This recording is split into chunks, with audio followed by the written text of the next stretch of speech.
This video is brought to you by my Discord and my Blue Sky. Check the links down in the description below. Otherwise, I will start my intro momentarily.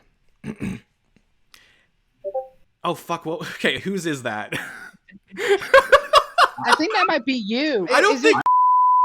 Hey, what's going on, you guys? And welcome back to That's a Wrap. My name is The Raptor. This is the podcast that we do on the channel, reviewing Death Battle, talking about Death Battle, really doing whatever the hell we want, let's be honest. But yeah, today let me introduce who we have on the panel. First up, we have Blake, the Monkey King enjoyer. He's one of our lovely mods, hasn't been on the show for like 10 episodes or something like that now, but welcome back. How you doing? Hey, I'm doing right. How about y'all? I'm good. Yeah, you excited? Heck yeah. Great. Moving on, we have Cup, or Capucci, one of our other lovely mods. First time for this series, so great to have you here. How are you doing? I'm doing pretty good. I'm being held kidnapped by the Raptor. Please save me. Jesus Christ. Okay, so you're like the millionth person to make that joke. I appreciate that. You won a free hot dog. And last but not least, we have AG the OG, one of our many Discord members. Link in the description, by the way. Also first timer for this series. How are you doing, AG? I'm doing just fine. And FYI, I volunteered to come here. Oh, I appreciate that. You know, I appreciate covering it. I mean, I appreciate being honest. No, but... You're welcome. Yeah. Yeah, no, but for real, thank you guys so much for volunteering for this. You know, we wouldn't have a show without you, so I really do appreciate it. And yes, today is a very special episode. I think it's special anyway, because we are talking about Wile Coyote versus Tomcat, Looney Tunes versus Tom and Jerry, reviewing the episode, giving our thoughts on it. This was the episode that won Death Battle's Tournament of Champions at the end of 2023.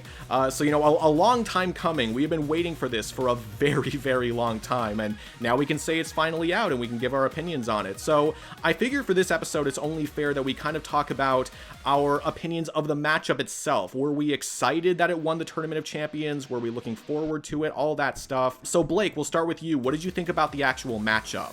So this one hadn't been one that was on my radar all that much prior to the tournaments. I actually had quite a few others that I would have, well, not preferred, but I definitely was rooting for earlier on to win prior to that, like Luce versus Aang or like Mac versus Ippo, sure, stuff like that. Yeah. But when I saw it was up against Kratos Asura, I kind of started leaning more to it as well, just for the fact that it seemed like they'd be wanting to do that one anyway. Mm-hmm. They definitely were a big fan of that matchup in the first place, and it did happen. So, I mean, you know, hindsight's 20/20 on that. Right. But it also was another like cartoon fight that like heavily leaned into more of the cartoon stuff, as opposed to like, say, SpongeBob, where yeah, you get Toon Force, but it's also still a little bit more of like his brand of Toon Force necessarily, but it's also against effectively a watered down comic character. Sure, yeah. Or like for the example, like The Mask, where yes, it's Toon Force, but it's very much comic enforced Toon Force, not necessarily like, well, what the Looney Tunes type stuff does. Yeah, they all kind of have like a gimmick to it, right? Whereas this is like unfiltered, classic Toon Force. Right, like just literally anything goes, and that's the whole core of both characters, basically.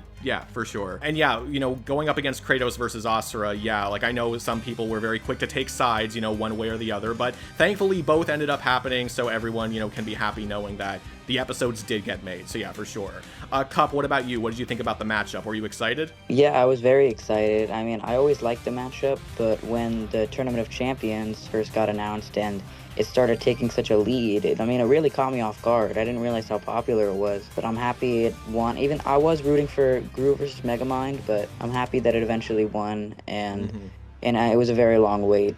Like even second place with Kratos Azura happened first before it. Yeah, I mean, we have no idea what the original scheduling for season 11 was supposed to be. We don't know, you know, what was easier for them to do. So yeah, again, happy for everyone that they got what they wanted for the finalists. But yeah, we did have to wait a really long time for this one. It was certainly better than some of the options of the poll, which were pretty mid, not gonna lie. But I would definitely say I like the matchup. I don't have that much of a personal attachment to either of them, and I was more so going for Kratos versus Asura. Spit sad it did lose, but hey, I was pretty interested in Tomcat and Wile Coyote. Heck, I even like tried to make a dedication for myself that when it won, I was gonna try to binge watch all of Tom and Jerry media. Oh my god. I only got through 3 episodes and I forgot to do the rest. Oh, okay. I thought if anything it was just gonna be like, oh, there's too many, which I think there is a lot if you want to dedicate that much time. But yeah, 3 episodes definitely isn't gonna get you there either. Yeah, for me personally, I'm with you, Cup. Like, I really wanted Gru versus Megamind to win. You know, out of the semi-finalists, Wile versus Tom was my second most wanted to win. Basically, I was never outright rooting for that matchup until the finalists, because, you know, when in its original round, I think it was like week 4, you know, there was also Hiccup and Toothless versus Hero and Baymax, and Sackboy versus Maxwell, which, you know, both of which are in my top 10 most wanted death battles ever, so there was no way I was gonna root for Wile versus Tom over either of those. And then in the next round, it was against Gru versus Megamind, which is the one I wanted to win, you know, for the whole tournament.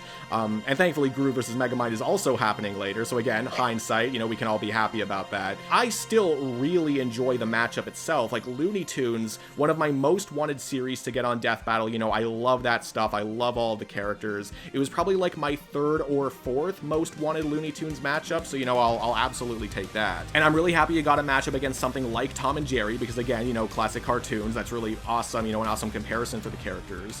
And the outcome inevitability, you know, possibly being a draw, did kind of worry me going into this, but the classic cartoon shenanigans and all of that kind of overruled that. I thought, you know, at least no matter what, I'm still gonna have a fun time with these characters.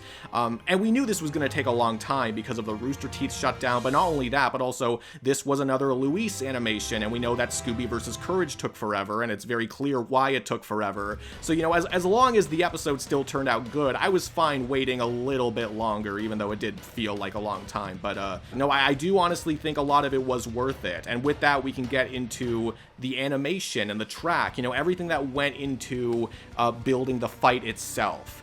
Cup, we'll start with you for this one. What are your general thoughts about the actual animation? I think the animation itself is like outstanding. I think it's amazing. I hate to start it out with like a complaint, but I wish there was just like one more like true fight scene with something unique to Tom and Jerry and Wile. Okay. Because like when you lay it all out flat, Tom doesn't really use all that much. He uses like Wile's signs, a pipe, and an invisibility potion. It's weird that he didn't use his vanishing cream, because I think that's like the more iconic. But yeah, I think it's really good. I think it's really funny. I really like the joke where Tom has to look at the Looney DNA serum and then screams. Yeah. Zooms in. He puts on his reading glasses. I don't know. I thought there was a lot of fun references. Just wish it had like just a little more like, how do I say it, like maybe a little more it. like actual like combative elements a little bit, maybe. Yeah, something like that makes it a celebration of those two characters in particular. Yeah, I understand that. I mean, they did obviously prioritize a lot of, you know, the iconic cartoon shenanigans for the characters, but the silliness in a way definitely kind of overshadowed the actual combat. Frankly, I think you could say that for Scooby-Doo versus Courage to an extent as well. But frankly, I did kind of expect that to a degree, because, you know, the tone is really what needs to be nailed here, otherwise it doesn't work. But I do totally understand, like, you know, maybe just a little bit more actual combat. I don't think that could have hurted the episode. So, like, I totally get it. Overall, I enjoyed the animation a lot. Love the slapstick humor, you know, the jokes. Like the bits where, like, Tom takes, like, Wile's sign and, like, kind of turns it into his own text. Yeah. To hit him with it. I would say, like, my favorite bit was either the tunnel scene where Tom is just trolling the hell out of Wile. And I like them calling out a YouTube bit, not really because they did crawl out of it, but like the YouTube thumbnails that I saw on the right I found interesting. Yeah, I definitely didn't notice that on my first watch through, because, you know, recording a reaction video, you can't pay attention to everything at once. But yeah, some of that stuff is hilarious when you go back and pause it and read everything. I could share the image if you want. Well, I'll probably just put it up on screen for this section. Yeah, if anyone wants to look at it, assuming I didn't forget, there should be just an image of all the videos and all that, because yeah, a lot of that is funny if you haven't seen that already. I really would have loved the scene where like Jerry and the Road Runner just troll the winner. Yeah, I could have seen that. That was actually something that I didn't think about it while I was watching it, but afterwards I was like, oh yeah, we really never saw Road Runner and Jerry again. And, you know, some could say, you know, it was cool that we saw them at all, you know, at the beginning, and I do think that is very fair, but it might have been a little nice for them to maybe come back at the end and, you know, I don't know, like dance a little bit, you know, after Wile fell down or whatever. Like, yeah, I could have seen that too. I was still happy though that we got to see them in the animation at all, because honestly, if we didn't see them in the animation at all, that is definitely like a major negative I would have knocked against the episode, because how do you not, right? How do you not put them in at all? But yeah, a little more of them could have been nice as well. Before I get into more of the stuff I specifically like, I did have one, not necessarily a complaint, but something that I kind of wanted a little more of. It kind of leans into one of the points brought up earlier, where there's not as many combative things, but not necessarily just focused on that. When I think of, like, at least in this context where it's a versus fight, where it's two cartoons going against each other, sound design is everything. Right. And, like, while we had mostly very solid, like, classic tune sound effects thrown in, I feel like some of the choices for some of the actions could have been different. Okay. Say, for example, some of the impacts, whenever they did, like, actually box up against each other, or whenever something's hit. When I'm thinking of cartoon impacts like that, I'm thinking almost more or along the lines of, say, an Ed, Edd n Eddy situation, where you can feel, like, the meats of the impact through kind of different kinds of sound effects. I gotcha. Or, for example, like, when Wile, like, lunges at Tom before he takes that tonic, the sound was fine there, but I could also see something like, say, the train sound, or, like, you know, a train zooming by, or like a jet zooming by type cartoon sound effect being used to convey a little bit more, like, immediate speed. Maybe it's me just kind of thinking of it more as wanting a bit more of an immediate action fill-up. But I definitely think some of the sound design could have hit a little harder and still worked perfectly fine with the tone. Outside of that, though, an amazing Louise animation. Definitely, like, a lot of what I would have wanted from this kind of matchup. Yes, I would definitely have loved to see more of Tom's unique arsenal as well, but I think him just kind of using what he's got around him also just very much fits his character, as opposed to what might have ended up looking like, oh, he's just yanking, I don't know, a tool out of kind of nowhere, which he's done before, but he's always, in the cartoons, to my knowledge, you've seen him have to go get that tool or put forth the effort to have that tool in some degree. Whereas, like, Wile, to some degree, even if he orders from Acme, the cuts effectively show like he just has it in his hands. Yeah, I mean, all tunes have kind of used the hammer space technique in one way or another, even if it's maybe not what they're mostly known for. I guess they were just trying to prioritize, you know, the silliness and the combative side rather than, like, here's how Tom got this. Like, yes, it would have been true to the character if they did put that in,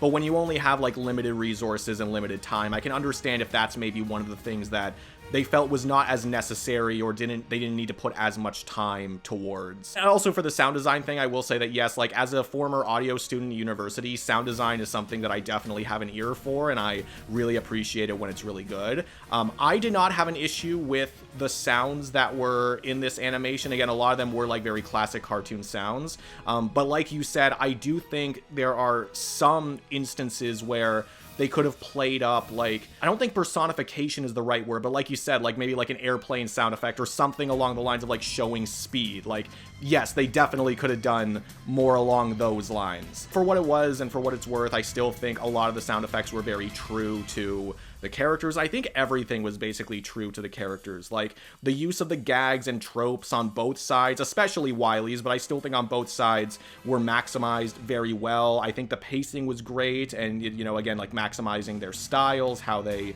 interact with each other. I found it funny, I found it entertaining. I thought the set pieces and the backgrounds and even the character designs just fit so well together.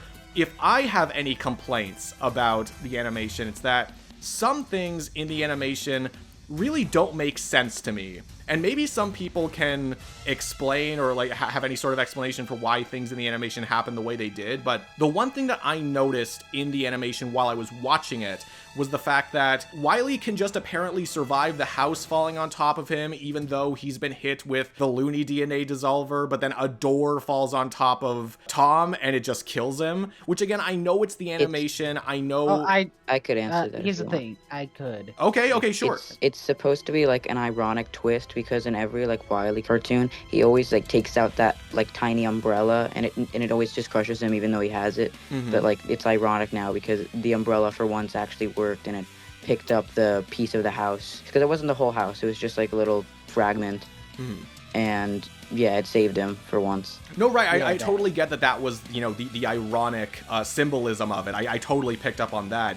It's just, I guess there's still kind of cartoon logic that can work with the umbrella. I guess maybe that's what they're going off of, that the umbrella just kind of does the opposite of what is expected or whatever. Like, I guess I understand that. It's just, there is some physics of what we were seeing in front of us that just kind of had me second guessing it a little bit. That's not even the biggest thing though. The other thing, and this is something I didn't even notice until I was watching it again, was the fact that Tom loses next to all of his lives in like one hit, which is kind of weird to me. Like, some people have really complained about that though. I don't see it as like that big of a complaint because again, it is just the animation. You know, it's not supposed to show everything exactly accurately. I think what Death Battle wanted to do was have Tom lose almost all of his lives very quickly. Like, I think that was always going to happen no matter what. What you can do is either have him lose almost all of his lives in one hit, or you could have Wile throw like rapid fire hits and Tom loses like a life one after the other, after the other, after the other. And frankly, I don't think a lot of people would have been too happy with that either, because it would have been like, wait, Wile can just kill him in one hit over and over. But I think no matter what, they were going to have Tom lose almost all of his lives like very quickly. So I don't really think there was a way to satisfy everybody with that, but I understand why they did it, because they can't have the animation go on forever where Tom just like over time loses his lives. It is still just a little weird to have him like lose all of them in something that would have just realistically killed him once. Like, maybe there was a way to have worked around that a little better. I just personally found it weird. You could tell that since all of his lives were gone except for that one, it was kind of predictable he was gonna lose. Yeah, you could make that argument too. They did state that Wile E. Coyote does have like soul hacks.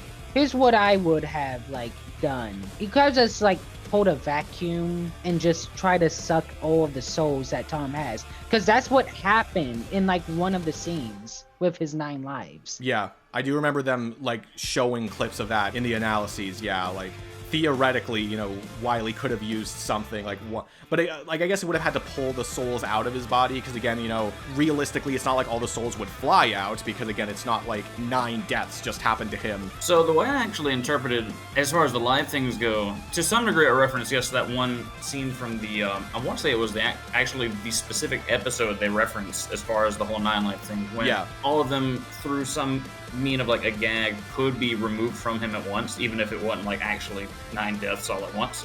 That's my interpretation as far as the plane crash goes, outside of also the Game Boy game, which, you know, you'd have to physically go get them, which pretty good game, won't even lie. I did definitely think, you know, oh, well, there was that one scene where Tom gets all of his lives sucked out at once. Maybe that's what they're doing, that he got hit so hard that something similar to that was happening. Even though, again, he's been, like, burst into a constellation, and he survived realistically a lot worse that hasn't done that to his lives, so I don't know how well that checks out, but it's whatever. It doesn't matter that much. The animation itself was still amazing. Could we talk about, like, Tom and Wile speaking? Sure, yeah. I think Wile's was, like, perfect. I think it was, like, it felt really earned and deserved, because he finally tasted success. But I think Tom's was really early, and it wasn't even really, like, a reference to anything. Yeah. I don't know. I just didn't really vibe with it. I wish they kind of saved it for something else. I heard a lot of people say that he could have said, "Don't you believe it" at the end. Yeah, no, that could have been nice. I do like that they only gave each character one single line of dialogue, because most of the time they are not speaking, even though sometimes they do. So I think that was a really nice touch, where it's like, yeah, they'll talk for one line at some point each, and I think that was a really cool idea. And yes, for Wile, I think it was very poetic, where it's like, KG Coyote told him, you know, you can't speak until you taste victory. And even though he has spoken, you know, at times before in the cartoons, when contained to the animation, it's like, yeah, he did not speak until he won. Like, I think that was very perfectly used. With Tom, yeah, it does kind of feel like, okay, we gave Wile a speaking line, we need to give Tom a speaking line, what do we do? And they just kind of came up with something random. And not to say that it detracted from that segment of the animation, but if you're trying to look at it from the perspective of what's the coolest thing that we can make Tom say, or what's the most fitting thing we can make him say, I do definitely agree they could have put a little more time into figuring that out. And I guess if there's anything else I would want to talk about regarding the animation or whatnot, it would be the track, Wild Tomfoolery, as they call it. Personally, I think it's really nice. I think they definitely utilize the tone, you know, a lot of that classic cartoon vibes for the track. And it had parts tailored to the fight itself, kind of like Forever Terror Night. So I could see some people arguing that it doesn't work as well as like a track that you would listen to on its own, but I still think it was still very appropriate for the characters and still very well made as a track. I wouldn't find myself listening to it on my own. It kind of falls into that, I'm trying to remember the name, but I think it's Goodbye Jimmy Chimichanga, the one for Deadpool versus the Mask. That's right. Yeah. And as much as a good track as it is, the one for Poe versus Iron Fist, where it fits the scenario, it fits the fight super, like, good. I'm not going to be sitting there in my car listening to my own like I would, like, Mighty or Princess of Pride. Sure, yeah. I mean, for some people, they would argue that that is the point of the track, that first and foremost, it's a battle track, it's supposed to fit the animation and be timed to the animation appropriately. And yes, while I would generally agree with that, it is cool when the track is so well made that you can just listen to it on its own. But again, I still think Theirwolf did a great job, emulating the tone of the characters.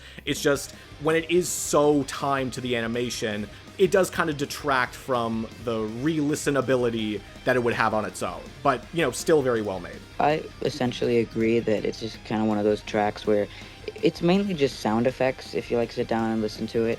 So it only really fits for the background, and that's completely fine. It's what it's intended to do, but yeah.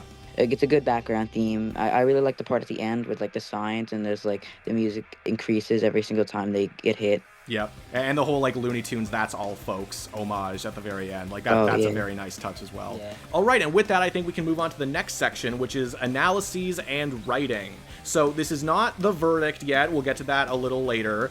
This is specifically how the characters were analyzed, how the script was written, how everything was edited, just everything that has to do with the analyses themselves. AG, we'll start with you for this one. What did you think about all of that? Personally, I really liked it a lot. I like how it kind of goes into like the mythical side of like Wile E. Coyote at the beginning. Mm-hmm. And also just talk about both of like their in real life animal counterparts at the beginning. Like they didn't have to, but it's a nice touch. For sure. They include gacha games for Tom Cat. And that makes me wonder, how is that going forward? How is that going to apply to other characters that have like not so notable media that they can go over? Well, I think a lot of it is going to come down to like licensing, because they said, it was licensed by Warner Brothers Interactive Entertainment or whatever. Like a big reason why they used all the Lilo and Stitch material, like the extra Stitch material for Stitch versus Rocket, is because a lot of it like is in association with Disney.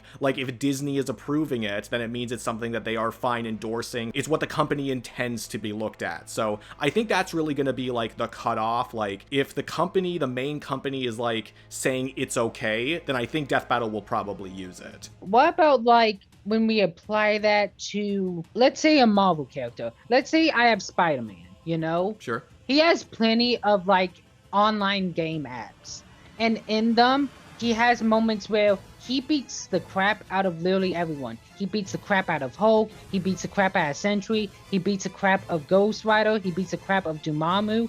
And that's all in a 100% licensed Marvel game. Champions or Future Fight or Strike Force. You get what I'm saying? Yeah, no, Well, in that instance, we wouldn't know if that's canon to Earth 616 or not.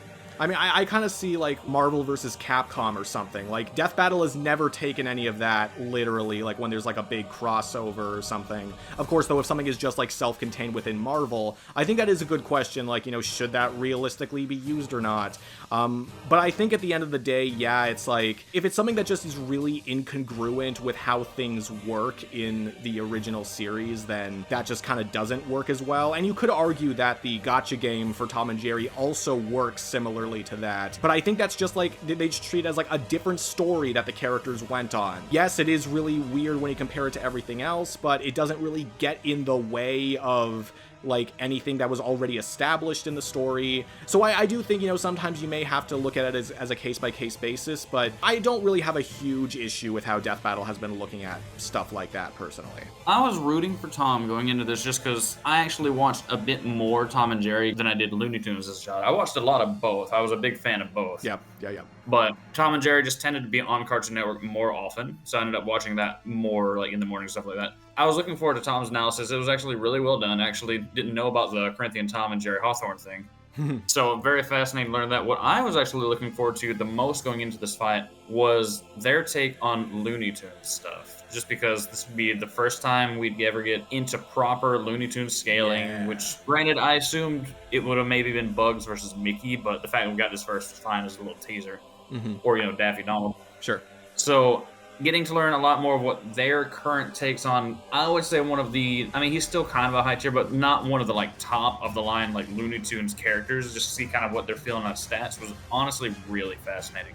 Yeah. Plus, just kind of how it was written as well with the extra bits, like AG mentioned, how they went into a little bit more of the mythical stuff for coyotes or more of the actual biology for both that and the short hairs. I don't know. It was really well written, really fascinating to kind of hear. Very interesting as far as somebody who is definitely looking forward to when Bugs versus Mickey or Daffy Donald eventually happens. Amen, brother. Yeah, absolutely. Like this definitely gets me excited for stuff like that. And what's funny is that, you know, again, we bring up them talking about the actual coyotes and the cats and all that. You could argue that once the Looney DNA dissolver is used on both of them, then that information is actually a lot more important to the debate.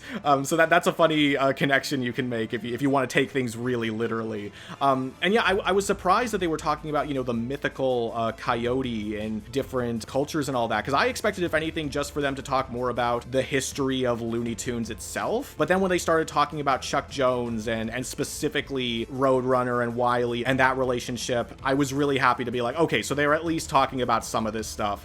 I appreciate that a lot. Just kind of to add on to AG's mentioning about gacha games and non-standard things of that nature, I actually find it a little bit more interesting going forward as well. Like if they're going to bring in more or less licensed gachas or more or less licensed side material, like say whenever the potential of Luce versus Akko comes on, like there's scaling that goes specifically to her gacha or her side material that could make it a little bit more interesting depending on what you buy for like stats. For going forward, I think them using more of the side material, and they used a little bit of it with forgetting her name, a certain scientific index. Misaka. Yeah, Misaka. I was about to call her Mikasa and definitely got a whole lot of people in the comments.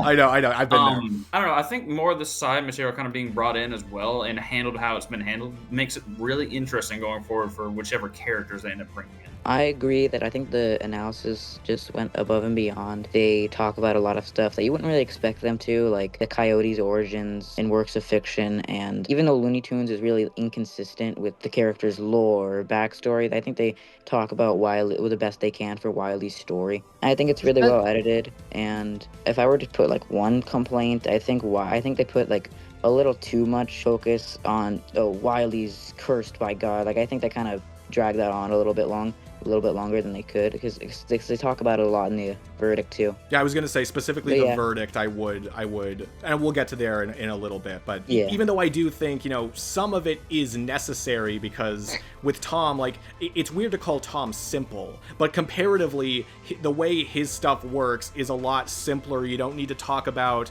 you know, the rules of the cartoons or what that, you know, means in terms of if Wile was fighting somebody else versus the Roadrunner. Like some of that you definitely do need to go over, but I do think maybe they could have made that a little more concise. I found it okay, but I see where you're coming from. But yeah, as far as my opinions for the analyses, yeah, I think they were great, like just as great as the animation, honestly. Like I think they nailed the essence of the characters. They knew their strengths and weaknesses inside and out, and they really tried to hammer those home. I think the scaling and the levels that they put the characters at were mostly fair. I think it made a good amount of sense, and it was clear that they, you know, tried to look at everything possible, which is really hard because there is so much material for these characters. And again, they had a lot of time to look at stuff, but even still, like that is a ridiculous amount of material on both sides. So, you know, props to them for, you know, throwing out examples from a lot of different sources across the years for both of the characters.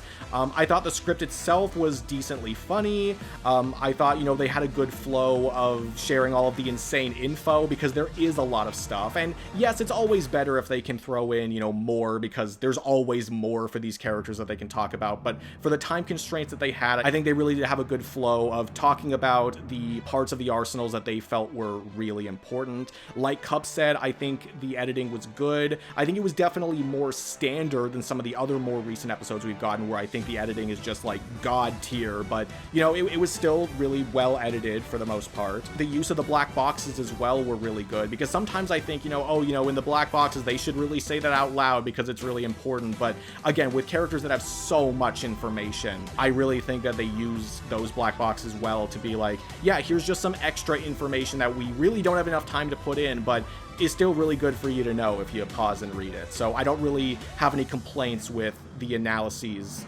black boxes, like sometimes maybe I would. also like the part where they mentioned for the black box is that Wile E. Coyote actually has 3 or 4 ways to actually put Tom down for good, or at least way more solid win cons. Well, actually, I was going to save this for the conclusion, but that's actually like the one black box where I actually do kind of have a bit of a grievance with it, just because they literally said out loud that it's the only way that either character has to kill the other or whatnot. Like, they say that out loud, essentially while the black box is on the screen, and I'm just thinking, like, why? Why do you have to do that? Because at that point, like, you're lying. Like, you're essentially lying by being like, oh yeah, so it's the one way they have, but wait, there's more. And that's actually stuff where I would have probably preferred it if they did say it out loud, because there might be some people who are like, oh, well, the Looney DNA dissolver has to backfire against Tom, even though Tom does have other methods of finishing the fight. As much as I just praised the use of the black boxes in this one, that's actually the one where I'd be like, well, you're just going against something that you're saying out loud. Like, that's not what the black boxes should do, in my opinion. They should not be contradicting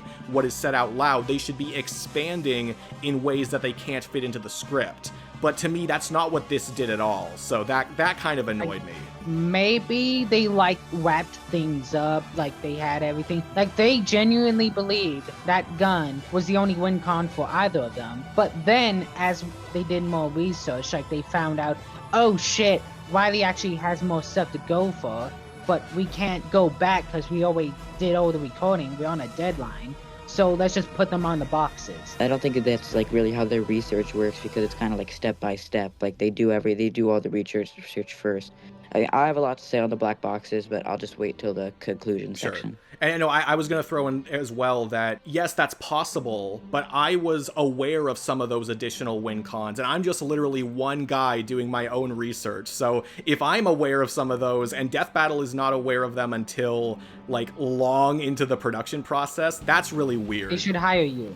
No, they should hire you. They don't need to hire me, but I don't work for Death Battle, I swear. No, they don't. They should. They don't need to hire me, but I'm just saying that, like, I am just one guy, so I have to imagine that they were aware of those other win cons. I just think the script writing could have been a little more refined on that side, especially since we know they revised the script many times. So what, for all those revisions, they didn't change the obvious lie? Like, it might be a little harsh to call it a lie, but I think that's exactly what it is, if the black box is saying the exact opposite. Whatever, I've talked about that too much. And that's even for the verdict side of things as well. That's not even, like, really the analyses. But as I said, like, I think the analyses were really well put together. Overall, I just think putting the animation with the analyses, like, everything tying together, I think this was a really well-knit production. So I can say that I really enjoyed that. Okay, so now we can get a little deeper into the outcome, like if we actually agreed or disagreed with it, what we felt about all of the reasoning.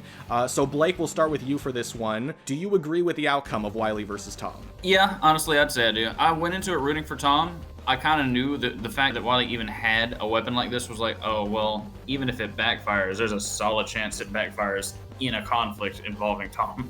Right. But, like, I enjoy both characters, so I definitely wasn't going into it being like, oh, well, dang, my preferred really did lose, huh? But, no, I think they actually explained it quite well. I mean, I kind of, especially after the initial analysis, I kind of went into it knowing, yeah, Wile does just kind of wash on the stats, huh? But that in and of itself, plus the rules, made it really interesting going in through the fight, being like, oh, will it actually do anything?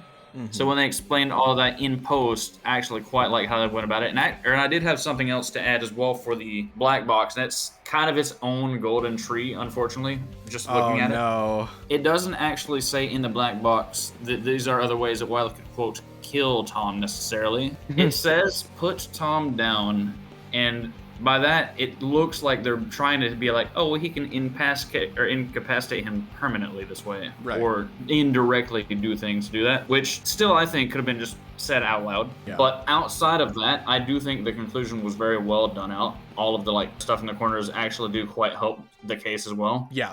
This one, I just noticed for sure, like, it unfortunately was kind of its own golden tree. Yeah, no, that's the thing. Like, that's what I was trying to say earlier, that I think, generally speaking, the black boxes were actually utilized very smartly, except for just that one, where it was a little, like, Come on, guys. And I think Death Battle has made it clear by this point that permanent incapacitation does count as a victory, because how could it not? Like, if you've essentially done it so like they're frozen in time forever, or in SpongeBob's case, like for SpongeBob versus Aquaman, like dehydrated forever, like they can't do anything forever, that might as well be a death. Like, the fight is over and they're not going to be doing anything for the rest of their lives until they die, or whatever, however you want to describe it. So I think a permanent incapacitation is a death, or it's a victory at least. So, you know, I'm totally fine with that. As a Tomcat patriot, I mean, I definitely saw this coming. I figured that with everything they used, they'd come to this conclusion, and it does make sense that, you know, the Looney DNA gun was like the only thing that could really kill,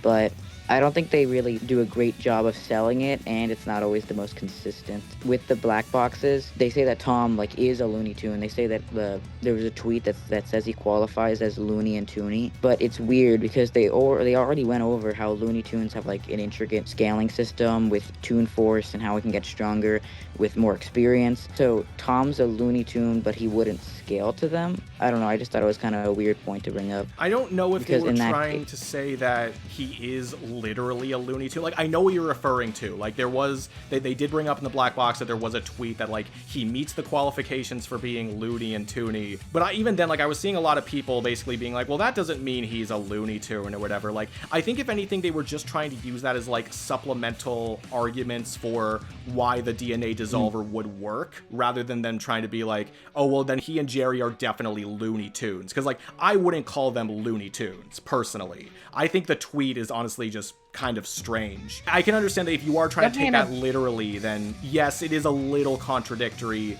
But personally, I don't even think that needed to have been brought up, because again, they already explained why the DNA dissolver would have worked no matter what. So I think that just, if anything, causes a little more confusion. And then, of course, another like kind of inconsistency between the analysis, they don't really talk about the 9 lives. That's like another point to how they don't really sell you on it, because theoretically, if the 9 lives could counter the DNA gun, if they both get shot, then Tom could just come back by replenishing his lives. They don't mention it at all, except for the black boxes, and I definitely think that's a really important thing that they should have said. No, I would agree, because if anything, like, going into the battle after the analyses are all said and done, I could see some people being like, oh, well, Wile has the DNA dissolver, but Tom has all these lives. So let's see how that compares, and then they kind of don't compare them.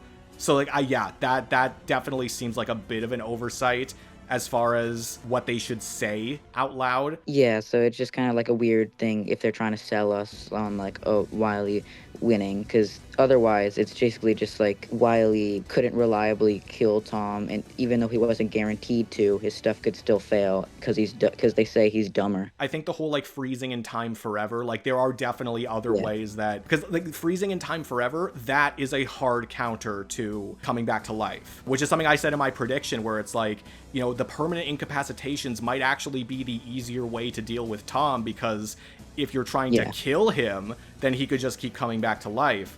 So I don't think that overturns the outcome, but I do think that as far as explaining it, that's another thing where it's like, maybe it would actually be better if you talk about these other win conditions, because if people are like, well, actually the DNA dissolver shouldn't prevent him from coming back to life, well, it's like, okay, we'll just freeze him in time, and that's it.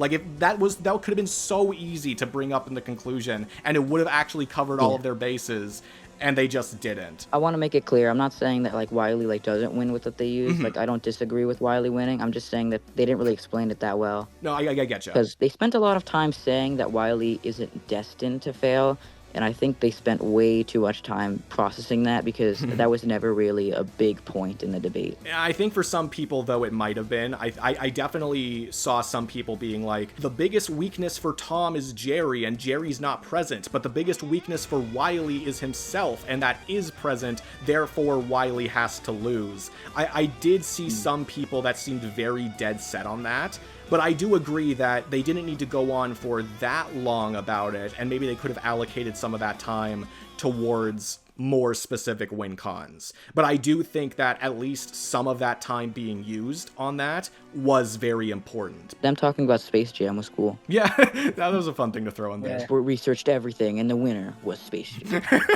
Overall, I think I would agree. Wile Coyote just kind of stat stomped, and like he could basically like pull off any of his win cons faster, considering he's immeasurable. It's funny to know that Wile Coyote also like needs vehicles to like match the Roadrunner. However, there have been times where he is physically on par with the Roadrunner. So I'm like, why do you need a vehicle when you are physically matched with the Roadrunner? Well, yeah, it's the same thing with the whole Death Star. It's like, why do they need to make a giant space station that can destroy a planet if they are presumably also planetary in their own powers? I can make an argument for well, that. No, I'm sure you could. Intimidation. I know there's the whole intimidation argument. I understand that. But the point is, like, that's just an example of that kind of thing that you could argue that, well, if Wile is fast enough to almost be as fast as the Roadrunner and to be immeasurable himself, why does he need an immeasurably fast car? Like, yes, there are some times where you can look at that and be like, well, that doesn't make a lot of sense. But again, that's just kind of what scaling is, right? Like, you have to look at what makes the most sense as far as their capabilities go, whether or not it actually matches up with what would make a lot of sense in regards to the actual story. It's annoying. It'd be a lot better if it didn't do that, but sometimes it does. They mention how, besides, Roadrunner and Bugs, Wile has actually, like, won against, like, the Monstars with his inventions.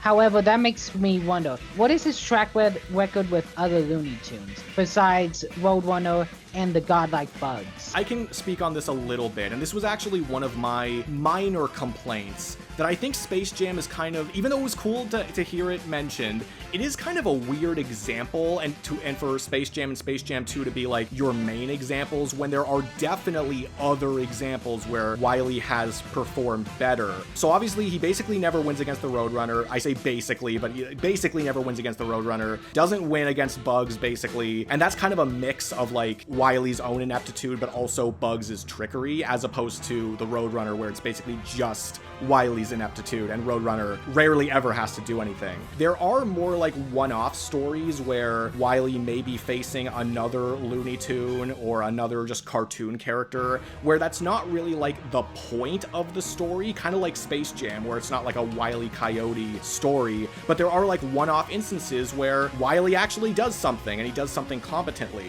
And I saw in even one of the black boxes, which again, I think is, they could have said this out loud, but I don't mind this, that they didn't really say it out loud, because I think they talked enough as it was, but they said that when Wile was using just generic brand equipment, he actually caught the Roadrunner immediately. So again, you can make the argument that, oh, well, maybe it's just Acme's fault. Which again, it can't just be Acme's fault, because again, the whole like Chuck Jones's rules and all that. Although you could say that, oh, maybe that only applies to Acme stuff. But the point is, like, yes, Wile is pretty often dumb, but that's because he's pretty often fighting the Roadrunner. There are examples, more examples than just Space Jam, where the opposite is true and he is actually competent, like his machines do work. Enough examples, in my opinion, to be like, okay, well, Tom would not emulate what happens with the Roadrunner specifically. Like, that just doesn't really make a lot of sense to me. Yeah, they said that he faced, like, characters like Marvin the Martian. And I'm like, how did that go with him? Did he just, like... To be fair, like, Marvin also has kind of a similar shtick where sometimes his stuff just doesn't work because he's trying to destroy Earth and he never destroys Earth. Like, that's the whole point. Which again is another example of, well, if he's a Looney Tune, why doesn't he just destroy Earth himself and not use his giant space laser? So you can always find examples like that, right? So yeah, just my general thoughts on this. Like, as you can tell, I agree with the outcome. I felt very validated with a lot of their reasoning because a lot of it overlapped with what I was trying to say from the beginning in my prediction video and just other conversations online. So I felt very validated with that. I know a lot of people were rooting for Tom in this one. It seems like so many people either thought he was going to win or they had more of an experience with Tom and Jerry. And for me, it turned out to be the exact opposite. Like, I have a lot more experience with Looney Tunes. Like, that's just my favorite cartoons ever, generally. And I did think Wile was going to win, but I think a lot of people thought Tom was going to win because in a way that's kind of the more satisfying answer. Like, Tom is a better hunter than Wile. Like, we can all agree agree with that like in terms of like their normal job, Tom has a much better track record than Wile does, and you know that's just kind of the way it works. So I think a lot of people just looked at it and were like, more competent. Yeah, more competent. So the outcome can really only be satisfying if Tom wins, because why wouldn't he win? He's better at what they normally do.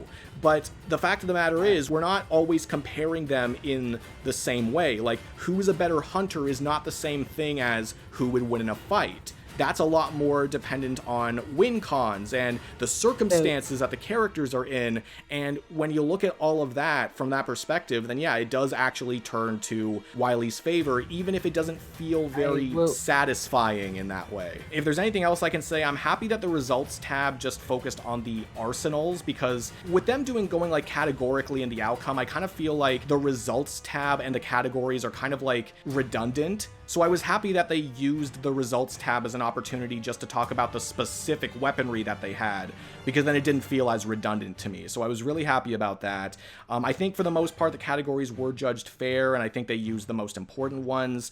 Personally, I think Toonliness should have actually just been a tie, because they basically gave Wile the edge in Toonliness because he didn't have the normal disadvantage that he usually has. But I think as far as like their Toon Force capabilities, they may as well be even with each other. Like, Wile not having a disadvantage does not mean that he has the advantage in Toonliness. But that's just me. I think, if anything, that should have been a tie. But otherwise, I guess maybe you could also make the argument that intelligence should be a tie. But I think in the way that it was applicable to the fight itself, I think it's perfectly fine to give Tom the edge there. I would also assume like they would give Tooniness to Wile, just because he's like a lot more varied with like his use of Toon Force, I would assume, considering the fact he's, you know, compared to Bugs Bunny in a way. I guess, yeah, if you want to incorporate the specific scaling, you could as well. Although, like, I don't see Tom and Jerry being like that far behind Looney Tunes as far as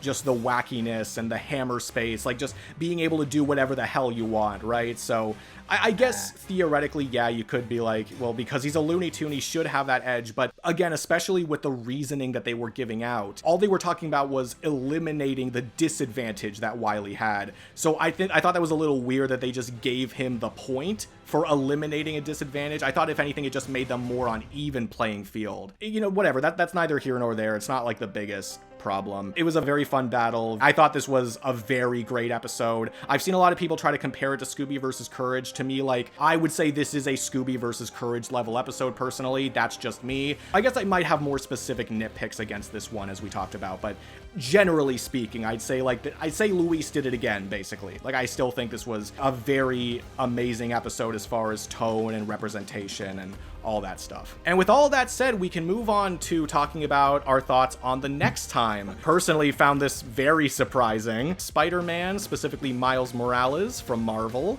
versus Izuku Midoriya, aka Deku, from My Hero Academia. I think it was really funny to see Raptor's reaction. He like genuinely, the look of shock was. He kept the same face for like 5 minutes. As I was watching back my reaction, I was like, the man was too stunned to speak. Like, this is literally what I was doing. Absolutely baffled. Yeah, I have to ask, when you made that, like that moment, what emotions were you feeling? You look like you were going through 5 stages of grief and 10 stages of confusion. So at the same time. It's more the confusion. Like, it's not like I was disappointed necessarily. It's just like, first of all, again, very surprised. Did not expect that matchup to pop up at all. But then also trying to like connect it back to, again, we just had Shigaraki versus Mahito. I'm trying to connect it forward to the fact that like we're getting Hulk versus Godzilla later. Kind of like trying to like put the pieces together about like what they're planning for later and what they already did. So it was kind of like so much information and implications were kind of being thrown in my direction, where it was like, what the hell? Like, I don't know how else to explain it, but I was almost like in disbelief that like this is the timeline. And again, not that it was a bad thing, it's just I found it so weird. I gotta say, you make God tier faces. I'm just saying. Oh my you God. should be a God tier to yourself. My reactions... When Rocket vs. Stitch got announced. Oh my God. Yeah, oh my God. Okay, this is something I've also wanted to bring up, that like... Are you kidding me?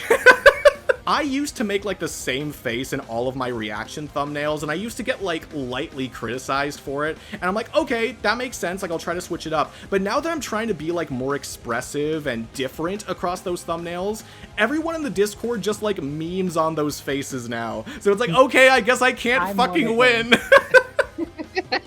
It just be like that. I was surprised too. I was banking on Hulk vs. Godzilla being the next time. Yeah, me too, actually. I think it's a fine matchup. I can't believe it's actually happening. Like, I've seen like so much discourse about it throughout so long in this community, but kind of crazy to think it's actually happening. I think it's a fine matchup, but it had a really bad placement because we just had Shigaraki, and the next time after that, I think, is episode 200, right? No, next time is 199, then 200.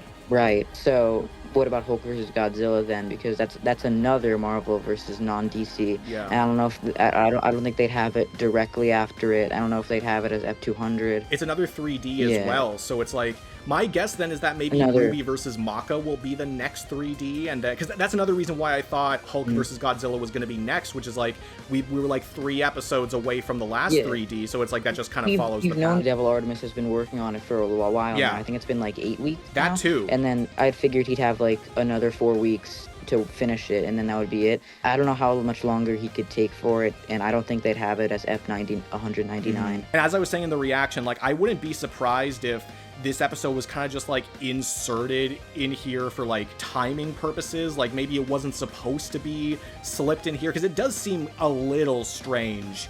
Again, not the biggest deal, and they have doubled up on using series before. I just found it a little strange, so I kind of feel like maybe they needed to like reschedule some things, but whether they did or not, you know, I still think this episode has the potential to up the ante from Deku versus Asta and Miles versus Static. Frankly, I think I probably like both of those episodes more than the average person, but I'm not going to deny that this episode could be better than both of them, just for the level up they've had in quality. And that's another thing, that they're both returners. I don't think Deku really like needed to return so soon, but I understand why. And so many returning combatants too, and we're getting more afterwards. Yeah, that's why this feels so weird to me. Again, all these implications that were running out my head. I'm actually decently hyped for the episode. I do agree it's kind of odd placement-wise, because like we've said a bunch of times, we just got Shigaraki, we just got Marvel with Ghost Rider earlier this year, which, granted, we didn't get any Marvel last year, so I mean, I guess, yeah, we're catching up, sure. Yeah, probably. Gotta get that quota. With Hulk and Godzilla too, like, yeah, we're catching up. Oh, for sure, for sure. Earlier on, I never was fully like decided on who my preferred Deku matchup was. I can definitely say it was not Asta, though that episode was fine enough as an episode.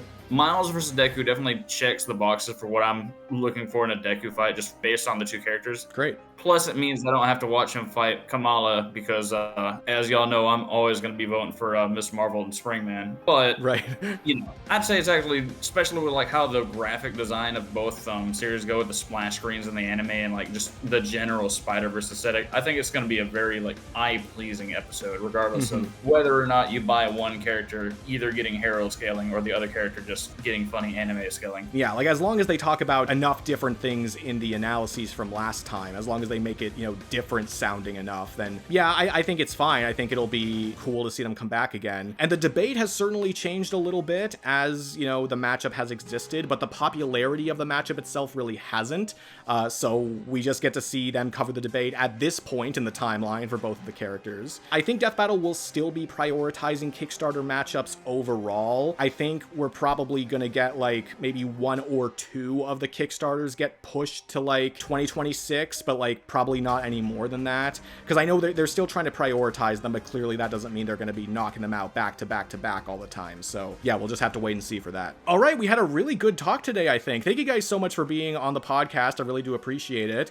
Anyone in the comments listening, thank you so much. If you have any opinions on Miles versus Deku or Wile versus Tom or whatever, feel free to leave them in the comments below. We'd love to hear what you guys have to say. And if you enjoyed it, be sure to give it a like, comment your comments, subscribe if you could too. That would be amazing if you want to see more stuff like this. But yeah, that's really it for us. Thank you for watching, and that is a wrap. Have a good night.